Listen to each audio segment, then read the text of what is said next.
The federal government says it will open up the political space to accommodate young people ahead of the 2019 general elections. The Minister of Youth and Sports Development, Mr. Solomon Dalong, stated this in New York while presenting a paper titled "The Role of Youth in Building Sustainable and Resilient Communities." A social commentator, Owolabi Falana, joins us now to discuss this. Thank you for being here. Thank you. Do you think that policymakers are involving or even consulting the youth enough in planning the future of this country?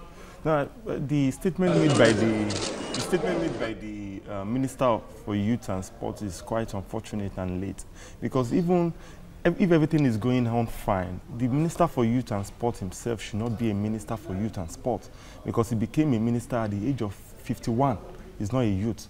So, and he also failed to state what role the youth played to bring in the change government in 2015, because we had people like Debola Lagos and all that handling the image laundering, so to speak, for the president. The then president, you mean? No, the current president. The current president. Right. During the 2015 campaign, because you notice there was a picture he was playing with a small girl. There was a picture he was putting on the suit, first time in 30 years and all that. Now, even the president himself became a head of state in 1984 in his 30s. So, and no minister, at least between the 30 to 40 age bracket, to even drive the future, so to speak. You have ministers for youth 51, and the average age of ministers in this administration is 61.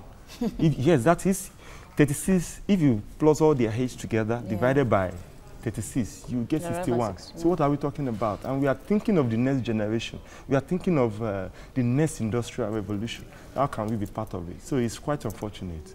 They are just playing to the gallery in preparation for the next election. And talking about the 2019 election, of course, a carrot has been, dangled somehow in the form of the not too young to rule or run bill now. Yes. But then not many states have latched on now to this now. Not many states have passed the bill now. Could this be the platform that the youth need and will utilize in the forthcoming poll? Yes, I also want you to note that the Not Too Young to Run campaign was led by individuals that came up as a group, not by the government. Indeed. So they need to activate more of the social media sensitization and also periodic rallies across the states in Nigeria, especially in the north, so that the message can be ubiquitous, so to speak. They can get to hear it everywhere. And if the government is sincere about what they are saying about inclusion of youth in the government, then they can also support it. But if they are not going to do such, how many agencies are being headed by youth now? No, very few. How many ministries, how many directors do we have who are youth? How many parastatals too that we have who are youth? So those are the major issues that the government needs to fix before 2019 election. You have more than a year now. You can still do something. Not necessarily campaigning in December this year or January next year and saying that we will include youth. People will not believe them. We have intergenerational transition.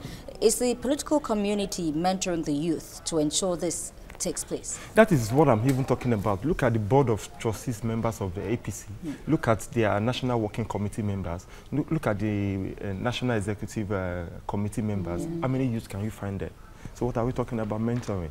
That's what we need to do to mentor people. By the time these young ones are mixed up with the old ones, when they are making decisions, at least he will be observing. And he will understand what is happening. You can't imagine APC handing over to someone who is a youth by tomorrow after a year ago. What is he going to do? They are going to give him problems. But what about the process? So there is a big issue here. It's not just talking about youth participation. What are the processes? But quickly, please, could this coalition for Nigeria now being spearheaded by Obasanjo and co now just be the answer to, correct these ills already established? Okay, when we talk about individuals, we will look at track record. So if you are mentioning Obasanjo, I want to believe that Obasanjo will be able to He's been sincere about this. Do you know why? When Obasanjo was president, the faces of his government were in their 30s. people like Frank Nweke Jr., Chukwuemeka Shikelu. So Obasanjo gave the youth. People like Soludo became CBN governor at a younger age.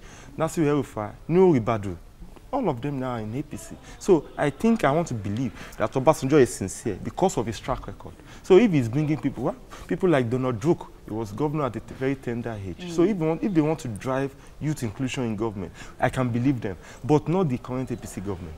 Because the track record, the record shows that we don't have any youth among 36 state governors. Indeed. One can only just take a look at a list of ministers to know that much. All right, Mr. Falana, Owolabi Falana, thank you very much for speaking with us. It's my pleasure. And Happy New Year once again. Thank you.